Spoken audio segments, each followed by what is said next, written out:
how did the Romans dress in the late Western and early Eastern Imperium Romanum? We shall see during the course of this video that the clothing style of the Romans changed drastically from the time of the Republic until the fall of the Western Roman Empire. In fact, the Romans of the late Empire would not have been recognizable as Roman to a time traveler from, say, the late Republic. Why this was and how we can imagine this change, we shall find out right now.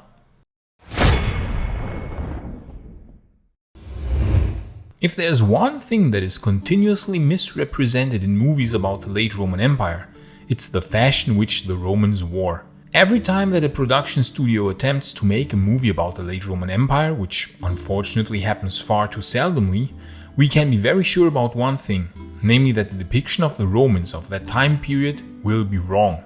I will make another video about movies set in ancient Rome, especially about those set in the late Empire. And not only movies often get the attire of late Romans wrong, but also games, although I have to say that Total War Attila comes quite close.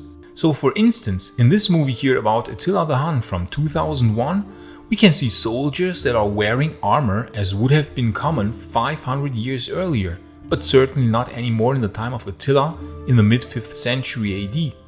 Or here in this one about the life of Augustine of Hippo, we also see soldiers wrongly wearing armor such as would have been standard at least 300 years earlier. And of course the civilians very often wear very elaborate clothes such as might have been worn hundreds of years earlier. Or in this one here, Agora, a pretty good movie about the fanaticism of early Christian zealots in Alexandria, and a surprisingly accurate one, but here also the same thing. The clothing, armor and general style would have been more at home a few hundred years earlier. We of course know why that is, because this is how everybody imagines Romans, since this is the fashion of the most famous era of Rome, namely the era of Julius Caesar and Augustus. This is where most movies are set, this is where the most fiction takes place, this is the best explored era with the most famous figures of Roman history during the zenith of Roman power. But the garments and dresses of the late Empire don't look as what we would call Roman. They look almost medieval, and thus probably the creators of these movies think that the people would not recognize the people as being Romans. But through a long process of cultural transformation, the clothing style of Roman citizens of every rank changed considerably from the times of the Republic to the times of the fall of the Western Roman Empire, and later of course in the Eastern Roman Empire they would again undergo a significant change. I will make a separate video in which we are going to look at how the Roman soldier changed from the late Republic to the late Empire. I already made a video talking in general about the change of the Roman army on large scales, but I will look specifically at the change of equipment and armor for the individual soldier. We shall see that the soldiers of the late Roman Empire looked quite different from the soldiers of the early Empire or late Republic. But as for civilian clothing, here too it is only logical that hundreds of years will result in a strong change of fashion. Let us start with the most famous piece of Roman garment, which is of course the toga. This was a semicircular cloth between 3.7 and 6.1 meters in length, draped over the shoulders and around the body. The type of toga worn reflected a citizen's rank in the civil hierarchy. Various laws and customs restricted its use to citizens, who were required to wear it for public festivals and civic duties. But since it was so difficult to put on and quite uncomfortable to wear, the toga fell more and more out of use as the centuries went by. First it was abandoned by citizens of lower class, then by those of the middle class, and in the late 3rd century and later it was only worn by the highest classes on ceremonial occasions. An edict by Theodosius from 382 AD stated that the Roman senators were obliged to wear the toga for meetings of the Senate, but that the senators could wear a more comfortable garment in daily life, and that piece of clothing was the Pinula. It was akin to what we would nowadays call a poncho. Originally, funny enough, it was worn only by slaves or people of low degree, but by the 3rd century it had been adopted by fashionable people as a convenient riding or traveling cloak, and then finally by the late 4th century it had become the proper everyday dress of senators, while the toga was only worn for assemblies of the Senate or for other state occasions of high importance. It was continued to be worn by senators even well into the kingdom of Theoderic, and when the Senate of Rome disappeared around 600 AD, so did also the toga vanish together with this ancient illustrious order. Another garment that was used instead of the toga was the pallium. It was at first an exclusively Greek fashion and was despised by Romans, but as the centuries went by, it became a more accepted form of clothing and worn by ordinary people, but especially by philosophers. It is no coincidence that all statues of the Emperor Julian, Flavius Julianus, depict him wearing a pallium. By the time of Julian, this garment was quite accepted and very fitting for a philosopher on the emperor's throne. In the late empire, we can imagine how hundreds of years of cultural assimilation led dresses and customs of Germanic tribes or other kingdoms outside of the empire slowly trickle their way into the very heart of the imperium. And thus at some point, the style of the most common form of dress also changed a lot, namely the tunic. The early Roman tunic, worn in the times of the Republic and early Empire, looked a lot more as what we would naively call Roman. It was a long piece of linen cloth, often bound at the waist with a belt, sometimes decorated with simple lines, and it came in different color variations, but often it was white. Sandals were worn where the climate was warm enough.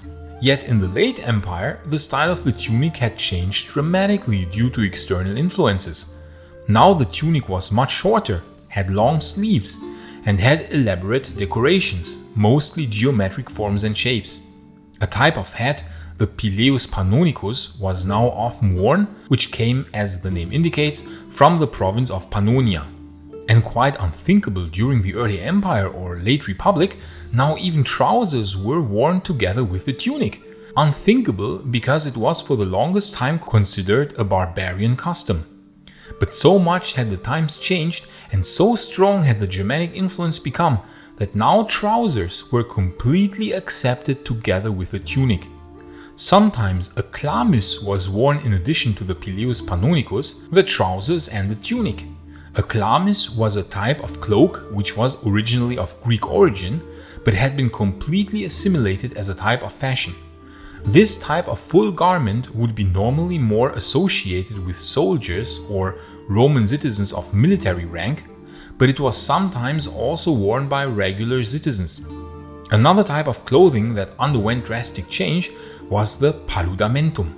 This was a type of cloak or cape fastened at one shoulder with a clasp called the fibula. It was generally crimson, scarlet or purple in color.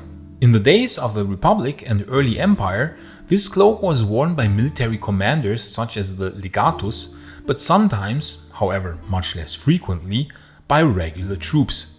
But after Augustus, this cloak was restricted only to the emperor himself. That is why we see this type of garment depicted so often on busts or coins of emperors.